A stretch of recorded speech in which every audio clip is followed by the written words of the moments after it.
다음 가자. 우리 여기. 어. 다음 파트가 순자 얘기 들어가야 돼. 근데 순자 같은 경우는 공자, 맹자처럼 유교학자기도 하지만 공자, 맹자의 다음 시대다 보니까 기본적으로 공자가 살았던 춘추 시대, 그 다음에 맹자가 살았던 춘추에서 전국 시대로 넘어가는 거, 요거 다음 시대인 완전 전국 시대 쪽입니다.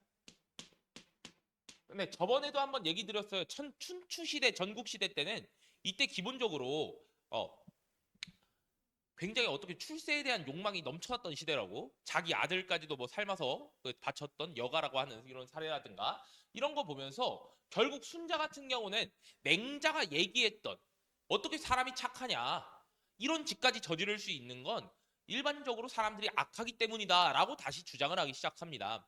그러니까 착한 일을 하는 것 자체, 선한 일을 하는 것 자체를 굉장히 어려운 일로 봤다고. 우리가 선한 일을 한다, 이기적이지 않게 산다, 이런 것들은 인간의 본성에 따르면 할 수 없는 일이라고 이야기를 하고 있습니다. 그래서 이 순자 얘기할 때 맨 처음에 나오는 것 자체가 우리가 성악설에 대해서 이야기를 해줘야 돼요. 성악설. 인간의 본성은 어떻다? 악하다. 인간 본성은 악하다. 그리고 이기적이다. 이렇게 나옵니다. 그래서 우리가 일반적으로 어떤 얘기를 하냐? 순자 같은 경우는 배가 고프면 내가 밥을 먹어야 되고, 추우면 내가 따뜻하게 돼야 되고, 그 다음에 졸리면 내가 먼저 자야 됩니다. 이런 거예요. 그래서 요 인간 본성이 악하고 이기적이기 때문에 요 인간 본성을 착하다라고 말했었던 맹자를 비판하고 있는 겁니다. 맹자는 본성과, 자, 순자가 말한 거예요. 본성과 그 다음에 선한 행위를 구분하지 못했다. 예, 이렇게 얘기합니다. 본성에 따르면 인간은 악한 행동을 해야 되는데, 근데 선한 행위를 하고 있는 것은 인간의 본성에 따르지 않은 행동이다. 그래서 구별할 필요가 있는데 맹자는 구별하지 않았다, 구분하지 않았다, 이런 식으로 봐주고 있어요. 그러면 맹자와 차이점을 보여주고 있는 부분도 있지만, 여러분 이거 시험 문제 많이 나오는 얘기입니다. 맹자와 공통점이 나옵니다. 인간의 본성은 악하지만 맹자와의 공통점이 있어요. 뭐냐면 무엇이 옳은 행동인지 무엇이 나쁜 행동인지 이런 것들은 알고 있다는 겁니다. 그걸 우리가 맹자 얘기할 때 뭐라고 했었냐면 선천적 도덕적 지각 능력, 선천적 도덕적 행동 능력이라고 얘기했습니다. 그게 뭐예요? 양지 그리고 양능, 각각 다시 말해보면 양지는 선천적 도덕적 지각 능력, 양능은 선천적 도덕적 행동 능력이라고 했었습니다. 그래서 양지와 양능을 가지고 있어. 그러니까 뭐가 가능해? 인간의 본성은 교화가 가능하다. 본성 교화 가능. 이렇게 합니다. 물론 요건 차이점이긴 해요. 교화를 할 수 있다. 이런 얘기는 아니니까. 자, 그러면 또 맹자와 공통점은 있긴 합니다. 하나만 더 체크하고 갈게요. 자, 맹자는 성선설이었어. 그러니까 사람의 본성은 착해. 근데 악한 행동하는 사람 있어, 없어? 있죠. 왜 없어요? 악한 행동을 하는 사람은 어딜 가나 있습니다. 그리고 성악설 주장하고 있는 순자 입장에서도 악한 사람 있지만, 그런데 선한 행동을 하는 사람도 있어, 없어? 있지. 그러니까 어떠냐면 우리는 선한 사람도 있고 악한 사람도 있다는 겁니다. 즉 결국 무엇이냐? 본성은 환경에 따라서 환경에 따라서 변화가 가능하다라고 하는 거는 둘이 또 공통점으로 얘기하고 있네요. 그렇죠? 그럼 결론적으로 공자도 그다음에 맹자도 그리고 순자도 결국 뭐 합니까? 우리가 환경 중요하다. 어떻게 해야 된다? 내 본성을 맹자 입장에선 유지, 보존, 함양, 확충하는 그런 노력들을 해야 되는 거고, 후천적 노력을 해야 되는 거고, 그리고 순자 입장에선 내 본성을 교화, 변화시켜서 선한 마음을 형성해야 되는 상황이 되겠죠. 그러니까 자, 여기서 수양에 대해서 둘 다 강조하고 있다. 공자까지 껴놓는다고 하면 셋 다 강조하고 있다. 이렇게 얘기할 수 있겠습니다. 요게 기본적으로 공자 맹자의 성악설 요거에 따라서 공통점과 차이점 볼 수 있는 부분이고요. 관련 사료는 이거 다 끝나고 나서 한꺼번에 같이 정리 한번 해드릴게요. 교재 파트로 가시면 요 내용 나옵니다. 순서대로 가시면 이제 성악설 다음에 어떤 얘기 나와요? 예 관련해서 나오죠. 순자 얘기할 때 항상 또 빼놓을 수 없는 부분이 예에 관련된 얘기인데 요거 예라고 하는 건 인의 예지 사람의 본성이라고 얘기했었던 맹자가 사람의 본성이라고 얘기했던 예 그쵸? 인의 예지 이렇게 다 갖춰져 있으니까 요것도 당연히 중요하다. 공자도 인과 예가 중요하다 이런 식으로 얘기했었습니다. 그런데 요 예라고 하는 거 공자가 뭐라고 얘기했었어요? 공자 배웠을 때 우리 자 인은 내면적 도덕성이요 예는 외면적 복습 잘해왔네. 외면적인 사회 규범이라고 했었습니다. 그쵸? 그러면 인과 예의 관계 얘기했던 공자 같은 경우는 우리가 인 한 사람이 없으면 예가 아무리 좋다 하더라도 이루어질 수 없고 그리고 인 한 사람이 아무리 많다 하더라도 예가 좋지 않으면 안 된다라고 얘기하면서 서로 상호보완적인 관계에 있다라고 얘기했었고요. 그 다음에 얘 관련해 가지고 얘가 아니면 돌아보지도 말고 얘가 아니면 먹지도 말고 자지도 말고 뭐 하지도 말아라 이런 얘기를 했었습니다. 그러니까 결론적으로 모든 곳에 얘를 넣어야 된다라고 얘 미쳐 있던 공자였는데 근데 우리가 순자라고 얘기를 할 땐 앞에 있었던 성악설과 같이 연결을 해주는 부분이 필요하다는 거예요. 그러면 우리가 인간의 본성은 악하잖아요. 인간의 본성은 악하니까 우리는 어떻게 만들어줘야 돼? 이 악한 본성을 선하게 만들어줘야 돼. 그러면 이때 선하게 만들 수 있는 방법이 바로 무엇이다? 예에 따르는 겁니다. 그러니까 결과적으로 이 예라고 하는 것, 순자가 말하는 예는 뭐다? 인간의 본성을 변화시키는 방법이라고 얘기할 수 있겠습니다. 그러면 우리는 얘가 이미 만들어져 있다는 소리를 해야 돼요? 아니면 얘를 만들어야 된다는 소리를 해야 돼요? 얘를 만들어야 된다고 하면 어떻게 만들어요? 내가 지금 본성이 악한데 어떻게 만들어? 그러니까 우리는 얘가 이미 만들어져 있는 거야. 자, 이미 존재합니다. 얘 같은 경우는. 근데 왜 존재해요? 누군가가 만들었기 때문에 당연히 존재는 하겠지. 그러면 얘가 존재하는 이유는 이걸 만들었던 사람에 대해서 또 나오고요. 그걸 성왕, 고대의 성현, 그리고 뭐 성인, 군자 이런 사람들 쭉쭉쭉쭉 나올 겁니다. 그래서 성왕, 성현, 성인이 만들었다 이러면 순자 의심해 보시면 됩니다. 얘를 만들었는데 그럼 이 사람들 특징은 어떨까? 성왕과 성현과 성인이라고 이런 사람들은 기본적으로 본성이 착했어? 이 사람들도 사람이었어. 원래. 그럼 본성이 어때? 본성이 원래 악했잖아. 근데 이 사람들은 뭐 한 거라고? 고대의 이 본성을 교화한 사람으로서 뭐를 만들어줬다? 얘를 제정한 사람들이다. 이렇게 보시면 되겠습니다. 고대의 성왕, 고대의 성인, 성현 이런 사람들은 어떻다? 얘를 만들었던 사람으로 자신의 본성을 교화시켰다, 변화시켰다라고 얘기할 수 있겠죠. 그렇지? 그래서 얘에 대해서 굉장히 강조를 하고 있으면서요. 우리가 어떻게 해야 되냐? 우리는 이런 예를 따르는 노력들도 하면서 본성도 변화시켜야 돼. 그래서 나오는 사자성어 있습니다. 이거 꼭 기억하셔야 돼요. 계속 공자할 때도 맹자할 때도 사자성어 중요하다고 말씀드렸었죠. 관련돼 있는 단어들 같은 경우 꼭 외워놓는 게 필요하다고. 여기서 얘기 나오는 게 화성, 기위라고 하는 겁니다. 근데 여기서 또 끊어버릴게. 화성, 기위 끊어버릴게요.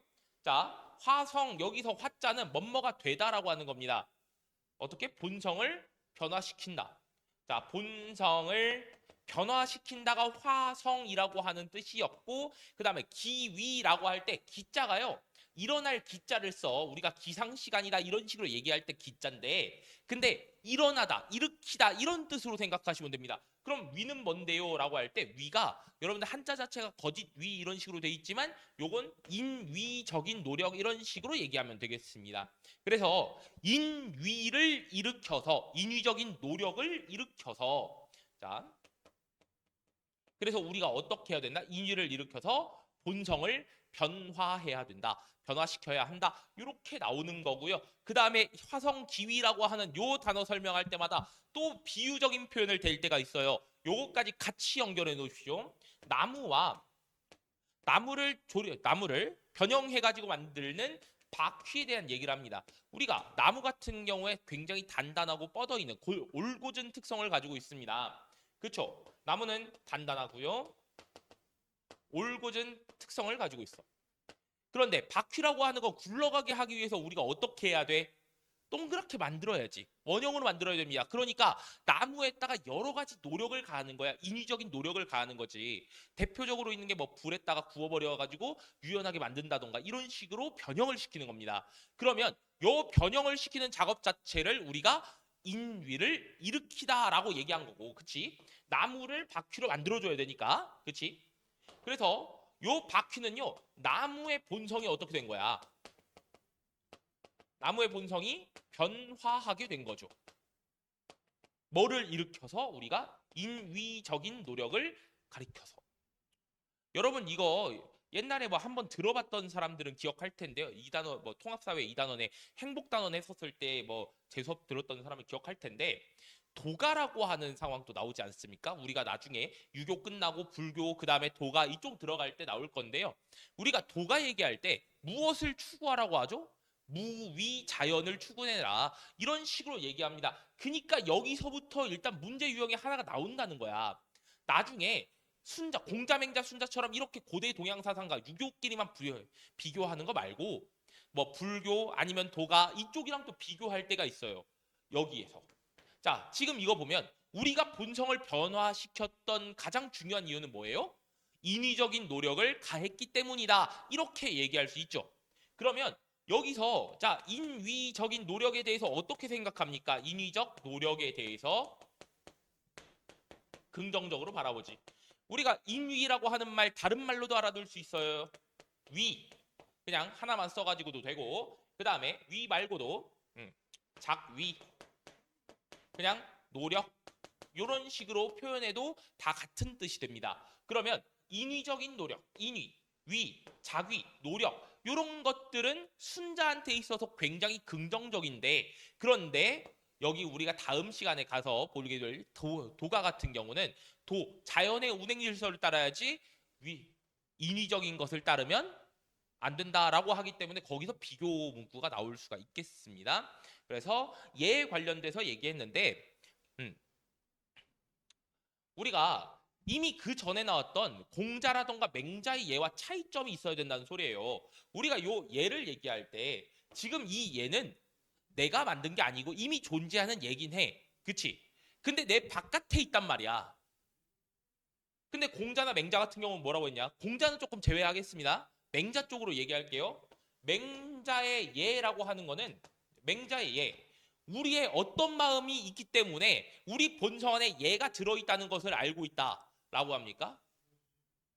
사양지심이죠. 자, 측수사시 순서대로 외우라 해서 왜? 인의예지랑 똑같이 가니까. 그러니까 측수사, 사양지심이 예가 있다는 증거다라고 하는 거였죠. 그래서 자, 얘가 우리의 본성. 요거의 증거는 사양지심이다. 이렇게 얘기를 하겠죠. 그런데 요거에 반해서 순자는 뭐라고 해? 우리한테 인의예지의 본성이라고 하는 건 있다 없다? 순자 입장에서 인의예지의 본성은 있다 없다? 없다. 예. 여기서 달라지죠. 순자는 우리 인간은 착하지 않다고 나쁘다고. 그래서 인의예지를 형성해야 된다라고 얘기를 할 거예요. 우리가 형성이라고 하는 단어 어떻게 쓴다고 했었습니까? 저번 시간부터 얘기했죠. 맹자라고 하는 사람이 자기 본성을 유지한다, 확장한다. 일반적으로 썼을 때는 유지, 확장은 다른 용어로 쓸 수 있으나 우리가 본성을 유지한다, 본성을 확장한다라고 했었을 땐 어차피 착한 본성이니까 그 착한 본성을 계속 가지고 있다. 이런 뜻으로서 같이 쓴다고 했었죠. 그런데 문제는 순자 같은 경우에 어떻게 된다? 우리의 인의의지는 가지고 있는 것이 아니니까 본성이 아니니까 인의의지를 형성해야 된다 이렇게 얘기할 겁니다. 됐죠? 잠시만. 여기다 놔둬서 이미지를 형성하고 또 누가 만들었던 예 고대의 성왕 고대의 성현이 만들었던 예다. 이런 식으로 계속 봐주시면 되겠습니다. 자, 그리고 요 예에서 끝나는 게 아니에요. 요 예를 정치권까지 넘어가서 세 번째 예로서 다스려야 된다라고 하는 예치가 나오게 됩니다. 그런데 우리 예치라고 하는 거는 유교에서 예치라고 하는 말을 잘 안 썼어. 뭐라고 썼었어요? 공자와 맹자의 덕치 얘기했었고, 그리고 맹자는 거기서 더 심화시켜서 백성이 가장 근본이다라고 얘기를 하는 민본 이런 식으로 얘기를 했었습니다. 그러면 민본과 덕치 이걸 강조했었던 뭐 각각 뭐 이제 맹자라든가 공자라든가 이런 사람에 비해서 다른 정치 체제를 주장하곤 있네요. 그렇죠? 그런데 요 예치라고 하는 거 말 그대로 예로서 다스림 요 뜻이야.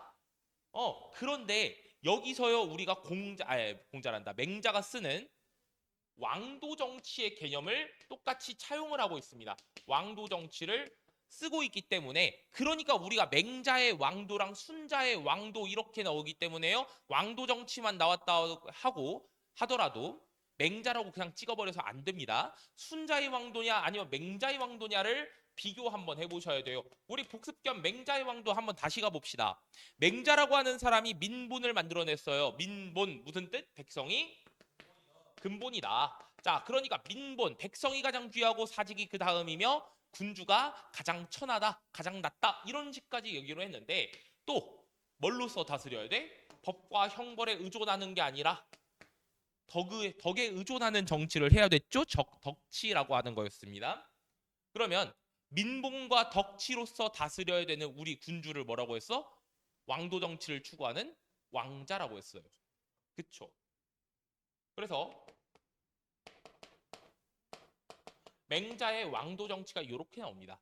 뭐 백성을 사랑하고 그 다음에 백성을 가장 근본으로 여기고 덕으로서 덕에 의존해서 다스리는 그리고 반대말을 우리가 패도 정치라고 했었는데 무력을 통해서 다스린다던가 아니면 뭐 법과 형벌에 의존하는 정치를 한다던가 그러면 우리가 어떻게까지 봤습니까? 요 왕은 더 이상 왕이 아니다 라고까지 얘기했었죠. 그러니까 우리가 그 왕을 뭐 해버릴 수 있다. 교체해버릴 수 있다. 그걸 우리가 역성, 혁명 이렇게까지 얘기했고 민본에 의거하여 혁명을 인정한다. 요게 맹자의 정치관이었습니다. 그런데 순자 같은 경우는요. 순자 같은 경우는 우리가 예에 따라서 다스려야 되는 예치를 주장하면서 여기서 되게 독특한 얘기를 합니다. 뭐냐? 예에 따라서 통치해야 된다. 그리고 백성을 사랑하면 안 된다라고 해요. 백성들을 사랑하면 안 돼요. 자, 이거 얘기 한번 해드릴게요. 야, 백성을 사랑하면 안 된다는 게 무슨 말이에요? 이거 좀 나쁜 말 아니에요? 라고 할 수 있겠지만요. 순자도 기본적으로 유교학자라고 보시면 됩니다. 순자는 기본적으로 유교학자이기 때문에 자, 백성들은 지금 악한 마음을 어떻게 하고 있는 사람들이야? 백성들은 악한 마음을 유지하고 있는 애들이야? 악한 마음을 변화시킨 사람이야? 유지한 사람이죠.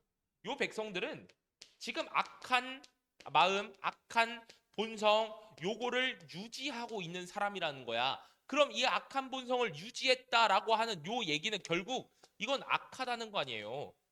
자, 근데 우리가 유교 얘기했었을 때 자, 유교에서 기본적으로 인이 뭐였어? 무슨 사랑?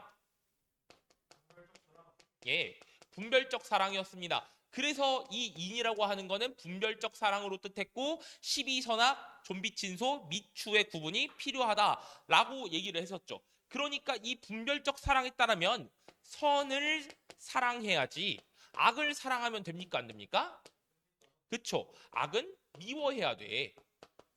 그러니까요 우리가 얘기할 수 있는 거 백성들은 악한 존재이니까 사랑해주면 안 된다라고 얘기를 하고 있는 거예요. 되게 어떻게 보면 백성을 사랑하는 정치를 해야 된다 이런 걸로 문제 많이 냅니다. 그리고 낼 수밖에 없는 구조긴 해요. 요거 자체가 기본적으로 공부 대충 한 애들 떨구기에 너무 좋은 얘기거든. 그러니까 여러분들 이거 꼭 기억 한번 해주시고요. 맹자의 왕도, 순자의 왕도 요게 다르다는 거. 예로서 다스리고 백성을 사랑하는 통치가 아니라는 거. 요걸 얘기해 줍니다. 뭐를 목적으로 한다? 순자의 왕도 정치는 백성들의 나쁜 본성을 교화시키고 변화시키는데 목적을 두고 있다는 겁니다. 뭐로서 통치해서? 얘로서 통치해야죠. 그렇죠? 그러면 결론적으로 요 순자에서 우리가 나라를 다스리는 군주 같은 경우는 자신의 본성을 또 뭐 했던 애들인 거야? 변화시켰던 애들인 거예요. 그래서요. 자, 순자 정치관 얘기할 때 또 얘기를 해야 되는 게 요겁니다. 바로 신분에 대해서 구분을 하고 있다는 거. 요게 나중에 그 뭐 서양 쪽에서 플라톤 이런 사람과도 좀 비교가 되긴 하는데요. 뭐 근데 그거랑 엮이진 않고 그건 좀 생활과 윤리 쪽 파트기도 하고. 자, 신분을 구분하고 있다라고 하는 요 얘기 좀 설명드리겠습니다. 자, 우리는 사람마다 능력과 특성을 다 다르다고 봤어요. 순자 같은 경우에. 사람마다 사람의 능력, 특성은 다르다. 그냥 능력만 적을게요. 사람마다 능력, 사람의 능력은 다르다. 어떤 사람은 얘에 뛰어난 사람이 있어. 얘 뛰어난 사람 같은 경우는 얘는 뭐 시켜야 돼? 라고 하면 우리가 선비 사자예요. 이거. 자, 사대부를 시켜야 합니다. 사대부, 선비, 결국 어떤 사람들을 얘기하냐면 이건 지배층을 뜻합니다. 왜요? 라고 하면 얘 뛰어난 사람들이 자신의 본성을 교화해서 다른 사람들을 옳게 바꿔줄 수 있게 되는 거거든. 그러니까 얘 뛰어나다. 그러니까 뭐 시켜라? 사대부를 시켜라. 지배층을 시켜라. 결국 얘는 뭐 해야 된다? 정치해야 된다. 이런 얘기로 나오는 거예요. 자, 그럼 두 번째. 요 얘 뛰어난 사람들 말고도 다른 애들 있겠죠. 이건 좀 위에다 좀 쓰겠습니다. 요 사람과 좀 반대돼서 얘 뛰어나지 않은 사람들도 있잖아. 농사에 뛰어나. 농사 일에 뛰어나다. 그 다음에 손재주. 물건 만드는 솜씨가 뛰어나다. 손재주에 뛰어나다. 그 다음에 뭐 말 자체를 잘해가지고 상술이 뛰어나다. 이렇게 말하는 사람들이 있어요. 이런 사람들 같은 경우엔 여전히 본성을 교화시키지 못했을 겁니다. 왜요? 얘 뛰어나지는 않으니까. 얘 뛰어난 사람들은 아니에요. 그럼 얘들은 각각 뭐 시켜야 돼? 농부를 시키겠죠? 그 다음에 손재주가 뛰어나다. 공이라고 해서 우리가 공인, 장인 이렇게 얘기하죠. 수공업자, 장인들이 되겠고요. 그 다음에 상술에 뛰어나다. 여기는 상 해가지고 상인들을 시킵니다. 그래서 결론적으로 사람마다 능력과 특성은 다르기 때문에 능력과 특성에 맞게 직업까지도 구분합니다. 능력에 맞는 직업 아니면 뭐 직분 아니면 역할 이렇게까지도 얘기할 수 있겠죠. 직업과 직분과 역할을 구분해주고 있다라고 하는 거예요. 그러면 여기에서 얘 뛰어나서 자기의 본성을 변화시켰던 요 사대부 계층은 정치를 해야 돼. 근데 요 사람들 농공상 이런 사람들한테 정치의 기회를 열어주면 되겠어 안 되겠어? 안 되죠. 얘들은 왜냐? 여전히 악한 본성을 가지고 있는 사람들이기 때문에 이 사람들한테 정치를 맡길 수 없습니다. 그러니까요. 이렇게 구분하다 보니까 결국 신분까지도 구분이 되게 되는 거고요. 유교 질서 하에서 신분에 대한 구별, 신분에 대한 차별 이런 것들이 있을 수밖에 없었다. 이런 얘기도 들어갈 수 있겠습니다. 그래서 자, 요 능력에 맞는 직분을 구분하고 그리고 재화라고 하는 얘기도 들어갈게요. 참고로 저번 시간에도 경제관에 대해서도 얘기 다 들었습니다. 경제관은 어차피 시간 조금 남은 것 같으니까 비교 한번 다시 한번 할게요. 공자의 경제관 어땠습니까? 공자의 경제관 재화의 많고 적음이 중요하다 안 중요하다? 중요하진 않다. 재화를 추구하는 것 자체는 인정할 수 있으나 재화의 많고 적음은 중요하지 않다. 뭐가 제일 중요해? 재화의 공평한 분배가 제일 중요했어요.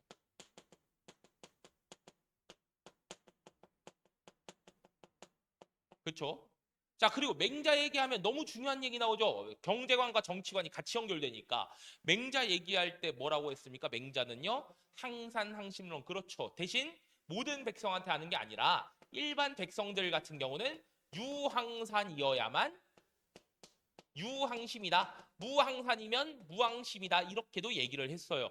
그런데 이제 지배층한테는 좀 차별을 뒀습니다. 지배층, 선비, 군자 이런 애들한테는 어떻게 하자? 니들은 높은 도덕성이 필요해. 그러니까 돈을 가지고 있지 않아도 소득을 가지고 있지 않아도 어떻게 하자? 그러니까 무항산화도 착한 마음, 도전해라. 무항산이더라도 유항심해라. 요거 계속 문제 나왔습니다. 조심해서 봐주시고요. 그리고 마지막 순자 얘기요. 순자 같은 경우는 자, 여러분들 평등과 공정이라고 하는 건 좀 다른 거 아시죠? 평등은 똑같이 나눠야 된다. 그건 공자였어. 근데 순자는 뭐였냐? 능력과 특성이 다르고 그 능력과 특성에 맞는 공정한 분배가 필요하다 해요. 그래서 재화에 공정한 분배라고 얘기를 하는데 재화의 공정한 분배란 결국 뭐가 돼? 사람마다 똑같다는 게 아니야. 사람마다 산업공상의 구분이 있어야 되는 거고 그래서 그걸 토대로 해가지고 능력과 특성에 맞게 다르게 분배하자예요. 재화는 능력이라던가 특성에 따라서 달리 분배를 해줘야 돼요. 이게 뭐야? 공정이야. 그래서 공평한 분배 이런 식으로 얘기를 하면 순자 얘기해선 오답이 되게 되는 겁니다. 예, 여기서 잠깐 멈췄다가 할게요.